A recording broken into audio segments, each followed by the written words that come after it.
There are different types of people who ride their bikes. There are those who use their bike to do errands or do grocery runs. There are also those people who, instead of using public transport, would use their bikes to go to their respective workplaces. June 2020 data from the Metro Manila Development Authority showed that an average of 4,060 cyclists passed by EDSA daily. This is enough evidence to show that bike commuting in Metro Manila is a reality.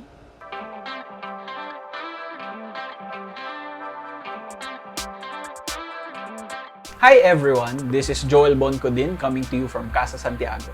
And welcome to this episode of Shop Talk. Shop Talk is the talk show segment of our YouTube channel. It serves to supplement our custom-built videos with stories, information, and conversations regarding the single-speed bikes that we are curating, assembling, and selling. If you're into these kinds of content, consider subscribing to our channel and clicking the notification bell down below. In this episode, we will share with you our conversation with Justin De Dios, also known as Manila.commuter on Instagram, about bike commuting here in Metro Manila. Justin talked to us about his Instagram page, the troubles of bike commuting here in Metro Manila, what changes can be done to improve the biking experience, and what are some tips for new bike commuters. Cycling as a means of transportation has boomed due to the ongoing COVID-19 pandemic. The lack of available modes of public transportation like buses and trains during the 2020 lockdown has literally moved people to get on their bikes. While bike commuting has been around the Philippines since prior to the pandemic, it's only in the past year or so that the people and the government has given it serious thought. Among those who are in the forefront of this advocacy is Justin De Dios, also known as his Instagram handle @manila.commuter. We recently chatted with Justin to talk about bike commuting in Metro Manila and what it takes to make things better. Take a look at our conversation. Hi Justin, thank you for taking the time to talk with us. Before anything else, could you introduce yourself to our viewers? Hello, I'm Justin De Dios. I handle the Instagram page Manila Commuter, and I'm not sure what to call myself, but by profession I'm an architect, and then I'm also a commuter cyclist. Alright, since you mentioned your Instagram page, let's start with something easy. Do you mind telling us the story behind Manila Commuter? What was your objective with this Instagram page? Okay, well, it started back siguro around third year college, third year college. When I started taking urban design classes. Tapos, like, over time, kasi I used to commute to school, LRT, MRT, or basta any type of public transport, even private cars. Pero parang all my design subjects back in college really opened up my eyes dun sa possibilities of getting to know your city through other means. Kasi back in high school, for example, like, alam mo yung sheltered kid na hinahatid sundo? Like, not even a bus. I understand. Diba? Usual. You're very boxed in. So nung pagdating ng college, yung freedom that came up when I started to commute to school, kasi they were saying na parang ang hirap mahatid, ganun. Tapos na naghalo-halo na one, yung curiosity ko for exploring yung city natin.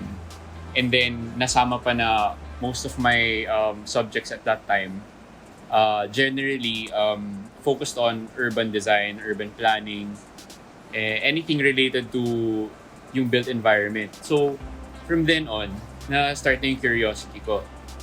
I've actually been planning to start the page for a very long time. Pero, it only struck me and when I had extra time nung start ng lockdown to at least document yung crash ng mobility natin. Kasi, hindi ako makakommute to work from home, and then, ang daming nangyayari at that time, especially early 2020. So I really wanted to document yung possible parang opportunities na mangyayari nung at that time. I started the page around April 2020. Tapos doon na lumalabas yung mga pop-up bike lanes from other countries. Tapos they were showing a lot of so I was trying to anticipate na probably baka ganun din mangyari dito. And lo and behold, it actually did happen. So yun, I started documenting. Yeah. Sorry. Would you call that your advocacy now to document how transportation is here in Manila? I think it's my advocacy na to let people understand further kung ano yung possibilities. Kasi coming from a sheltered na background, you're very isolated from the whole experience ng commuting public. Tapos, you wouldn't think na parang there's any other way of getting around other than a car. I feel like, kasi, yung masa, like, the majority of people who commute, especially, the commuting public, already know the struggles ng paano pumunta from A to B without a car.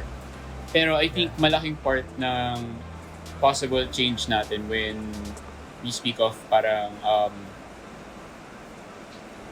change in general is yung middle class. Like if yung middle class understand more and empathize more with how limited mobility is pag hindi ka nakakotse, I think they'd appreciate more na magde-demand for more inclusive mobility other than just kotse or other than just what they know. So I think the whole idea of Manila Commuter was supposed to show na, pwede pala ako makapunta from A to B without a car. O kaya, originally kasi, yung Manila Commuter was supposed to be focused more on yung parang various types of transport. So, mobility in different ways. By bike, by train, by even walking from A to B. Kasi if you go back way further dun sa page, you'll see a lot of parang mixed mobility options. For example, I was trying out last mile commuting. So magkakotse ako from one point to another. And then from there on, I'm gonna be riding a scooter. Originally ganun, pero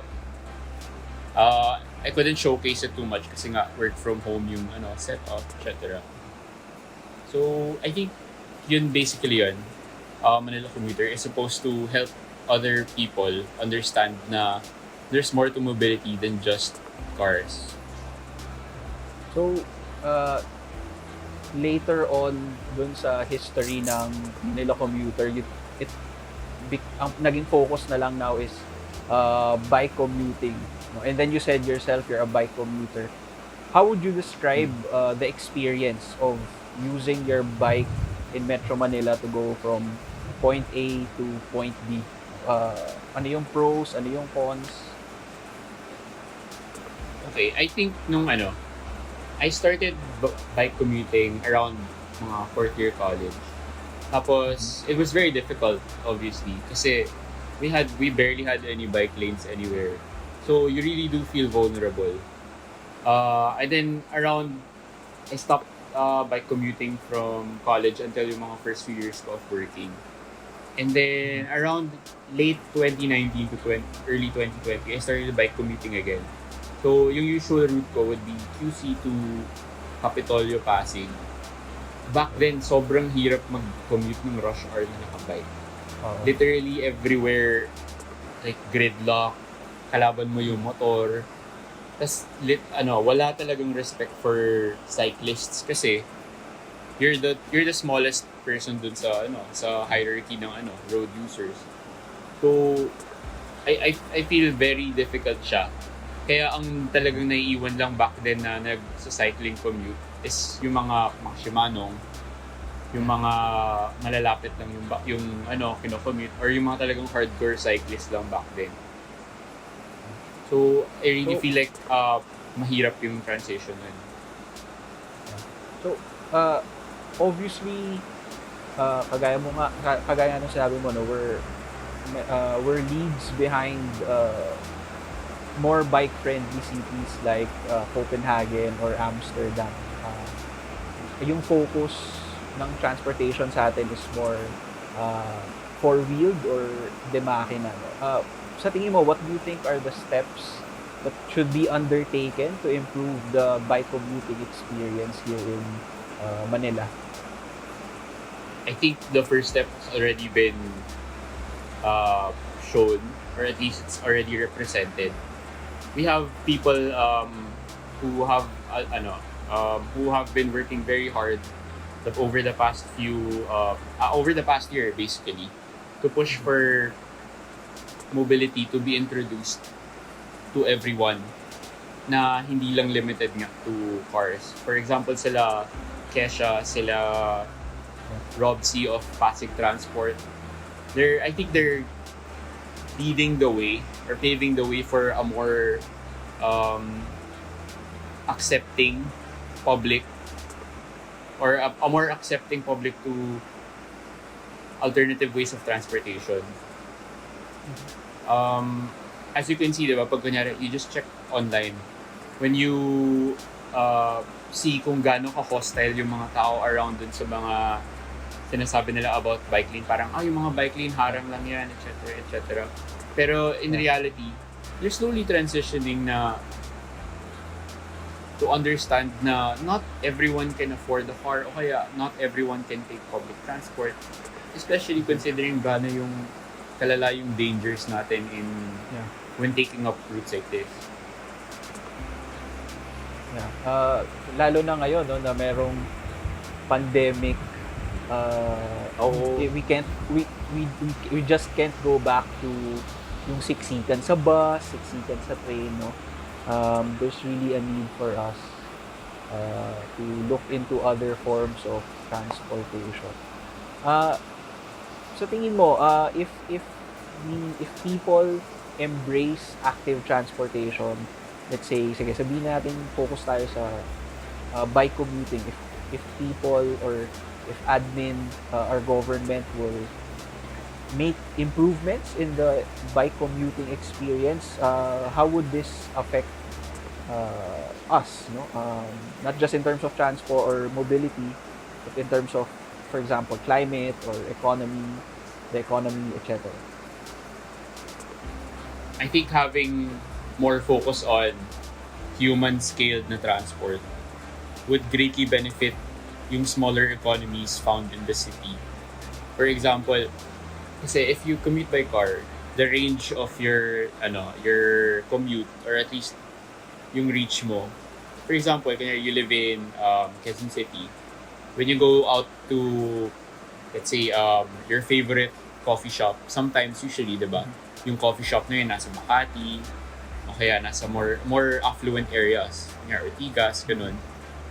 Pero I think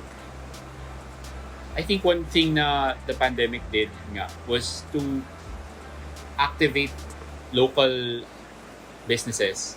Kasi people now, since nga na-limit tayo to a smaller circle, within, let's say, a radius of 3 kilometers lang, especially pag super lockdown na, parang mas na-appreciate natin na, may bakery pala dyan na ganito. We actually have good coffee here, pero it's not as known because we never really bothered to check before kasi all we knew was bahay lang. Tapos yung mga malalapit na establishments, you just pass by it. You don't really appreciate na, you don't really know na activated pala yun. Like, people really go to dun sa mga spots mo. You never knew how. Actually, I think a better term for it is, I think people would appreciate smaller businesses more. So I think malaking help to for micro businesses to flourish. Because if you check, diba, on bike Instagram, you'll see a lot of small coffee shops popping up. For example, the ones in Marikina, you know that one, sa may riverside. And then when you go to Antipolo, meron yung maliliit din. I think it's really activating a lot of small businesses, very niche businesses, towards parang growing into more prominent na establishments in the future probably. But I think that's one of the biggest benefits nito economically is na-activate yung small businesses. Sige.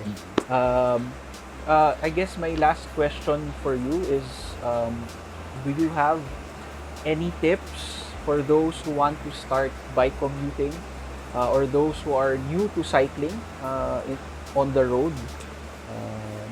Hindi na lang yung moving from point A to point B. Do you have any tips for them? Okay. Don't engage. If kunyari may nang away sa'yo sa kalsada, don't engage. It's not worth your time. It's not worth their time. They're usually agitated. Huwag mo nang dagdagan.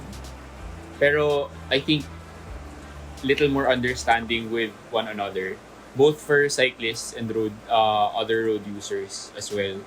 Kasi I feel like being kind on the road is a very taboo thing to consider. Kasi diba lahat ng tao, oh, ay ano ba yan? Ba't ganyan? Nakaharang yan, blah, blah, blah, blah, blah. It's all, parang let's try to break the cycle and be more kind on the road. I think that's a big thing when you're bike commuting. Also, you have to relax. Huwag ka magmadali. You'll eventually get there. I think though, if you ride smoother, you'll get there safer. And actually, you might even get there faster. Rather than yung agitated ka to, yung ano lang, mash lang to one place to another. Yeah. I think, ride safe, take your time, at your own pace, ride at your own pace, basically. Can I add something? Yeah, sure, go ahead. Okay. Feel ko, you brought up kasi back then, dun sa, when you were messaging me regarding this, how would fixed gear rider, Yeah. parang, you were saying na parang, if kaya ng fixed gear rider mag-commute in such a hellish place like Metro Manila, probably anyone can, diba? Mm-hmm. I think true. A big point nung page initially then was to show na parang on such a bare bones bike, parang the purest form of cycling, fixed gear, diba? From that bike, magagawa ko to go do everything I have to do. Really proves na you can be able to like do everything you really do have to do on a bike. Yeah. Kung ganun kahirap yung dinagamit ko, anyone who's more capable or even less capable can probably do anything on a bike. I think yun yung isang point na na-miss ko pala when I was explaining yung whole idea of Manila Commuter, was to showcase yung na parang don't be limited by your gear also. Yeah. I think. If that makes sense. I hope that makes sense. Yeah. Siguro ako, personally, I can relate to it since I ride single speed. Well, I used to ride fixed gear also. Pero, yeah, ang gandang isipin na yun nga, sabi mo, such a bare bone form of transportation na sobrang hirap promeno, ang hirap tumigil, di ba? And yet, you can manage cycling in such a heavy traffic na Manila, no? So, yun. Right. Alright. Sige, that's pretty much it for my questions, no? Thank you for taking the time to talk with us, Justin. For sure. Thank you, Joel, for inviting me. No problem. Those were awesome insights from Justin. We hope you learned a thing or two from his sharing. That's it for this episode of Shop Talk. We would like to thank Justin De Dios for taking the time for this interview. You can follow his Instagram page at manila.commuter. We also would like to thank all cycling advocates who are working hard to let our voices be heard. If you have any bike commuting tips, leave your comments down below. If you found this video interesting or informative, consider subscribing to our channel and clicking the notification bell. We definitely have more in store for you in the future. Thank you for watching, and we'll catch you on the next one. Bye!